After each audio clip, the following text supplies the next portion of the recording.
दोस्तों, daily news India 1.0 में आपका बहुत बहुत स्वागत है। नीतीश बाबू दिल्ली आए तो पिछले 2-3 दिन से काफ़ी हलचल थी। सोशल मीडिया में काफ़ी हलचल थी कि अल्टीमेटली क्या करने आ रहे हैं, कुछ नई घोषणा लेके आ रहे हैं, है क्या। तो अल्टीमेटली उनकी जेडीयू की राष्ट्रीय कार्यकारिणी की वहाँ पर बैठक हुई है। लेकिन बिहार को विशेष राज्य के दर्जे का मुद्दा फिर से वहाँ पर गरमा गया, इसमें तो कोई शक वाली बात नहीं। अब उनका कहना था कि आर्थिक रूप से विकसित करने के लिए विशेष रूप का दर्जा जो अभी तक शायद 10 या 11 राज्यों को अभी तक मिला है और वो उनको देना चाहिए, तो बिहार को भी विशेष राज्य का मिलना चाहिए दर्जा पूरा का पूरा। तो नीतीश बाबू ने इसे लेकर अभी 2 विकल्प रख दिए हैं और राजनीतिक गलियारों के अंदर अब क्या कहते हैं कि ये चर्चा का दौर बहुत स्ट्रांग हो गया है।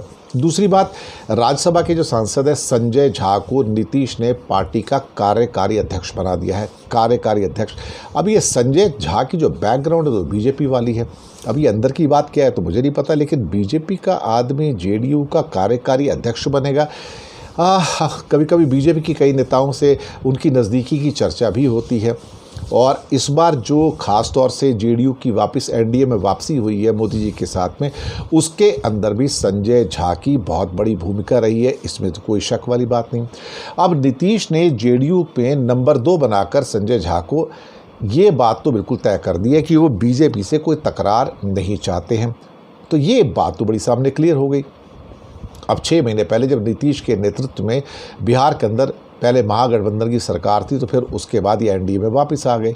अब क्या दबाव थे वो तो टाइम की बात है, लेकिन माना जा रहा था कि अब कुछ बीजेपी और जेडीयू में टकराव की तिथियां बन सकती हैं, लेकिन कार्यकारी अध्यक्ष संजय झा को देकर एक तरह से नीतीश कुमार ने ये मैसेज दिया कि हमें आपके साथ कोई भी टकराव नहीं चाहिए, लेकिन आपको हमें कुछ तो देना पड़ेगा, या तो आप स्पेशल स्टेटस दे दो या स्पेशल पैकेज दो, क्या दोगे, अल्टीमेटली आपको कुछ तो देना पड़ेगा। ऐसा तो हो नहीं सकता कि हम आपको समर्थन दे रहे हैं और हमने अपना स्पीकर भी नहीं मांगा तो आपको कुछ तो देना पड़ेगा।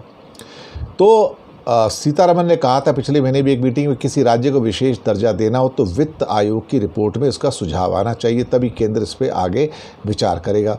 आपको याद होगा पहले मोदी जी ने 1.25 करोड़ के पैकेज की भी घोषणा कर दी थी, लेकिन सवाल ये पैदा होता है कि क्या वो 1.25 करोड़ की जो घोषणा थी वो सिर्फ एक बबल थी, एक बेकार की चीज़ थी। बिल्कुल सही बात है। अब नई दिल्ली के कॉन्स्टिट्यूशन क्लब में एक मीटिंग की गई और संजय झा बन गए यहाँ पर। इसका मतलब है कि अब कॉन्फ्रंटेशन तो होने वाला है नहीं, क्योंकि संजय झा को बीजेपी का बहुत नज़दीकी समझा जाता है।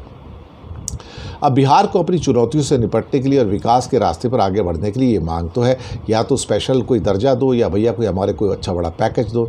और दूसरी बात, उनकी एक और डिमांड भी आई है कि जो उनके आरक्षण की सीमा बढ़ाकर 65% कर दी गई थी, उनका कहना है कि इसको 9th शेड्यूल ऑफ कॉन्स्टिट्यूशन में डाल दिया जाए ताकि इसके ऊपर कोई भी जुडिशियल स्क्रूटनी ना हो और कोई भी कोर्ट इसके ऊपर कोई निर्णय देने की हिम्मत ना कर सके।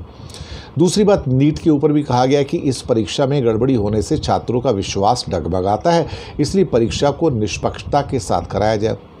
तो यहाँ पर ललन सिंह, केसी त्यागी, विजय कुमार चौधरी, देवेश चंद्र ठाकुर, सारे के सारे नेता मौजूद थे।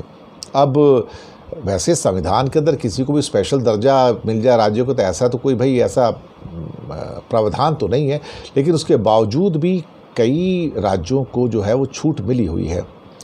और ख़ास तौर से जम्मू कश्मीर, नागालैंड और असम को 1969 में विशेष राज्य का दर्जा दिया गया था। उनको क्या है कि जो केंद्र से सहायता मिलती है और जो टैक्सेस मिलते हैं उसमें छूट मिलती है। अभी तक जो जिन राज्यों को दिया गया 11 राज्य हैं टोटल, असम, नागालैंड, मणिपुर, तेलंगाना, उत्तराखंड, हिमाचल, मिज़ोरम, अरुणाचल प्रदेश, त्रिपुरा, सिक्किम। तो आप इसमें पाएंगे कि इसमें जो नॉर्थ ईस्ट है इसमें असम भी है, नागालैंड भी है, मणिपुर भी है, और फिर उसके बाद मिज़ोरम है, अरुणाचल है, त्रिपुरा है, सिक्किम है, मेघालय। तो 8 राज्य असम मिला के तो नॉर्थ ईस्ट हो जाते हैं। और 3 राज्यों दूसरे इसमें जो पहाड़ी 2 राज्य हैं जिसमें उत्तराखंड है और हिमाचल भी है, तो ये भी इसके अंदर आ जाते हैं। तो ये आप पाएंगे कि मोस्टली जो है नॉर्थ ईस्ट के जो सारे के सारे जो राज्य हैं उनको तो ये स्पेशल दर्जा मिला ही हुआ है। इसके अलावा तेलंगाना को भी एक थोड़ा दर्जा मिला था जब उनका बंटवारा हुआ था वहाँ पर। खैर, अब ये हुआ सो हुआ, लेकिन उत्तराखंड और हिमाचल पहाड़ी राज्य थे इसके लिए मिला। तो अब बिहार भी मांग रहा है, तो देखते हैं क्या होता है, मोदी जी क्या करते हैं। फिलहाल तो आसार तो मुश्किल नज़र आ रहे हैं।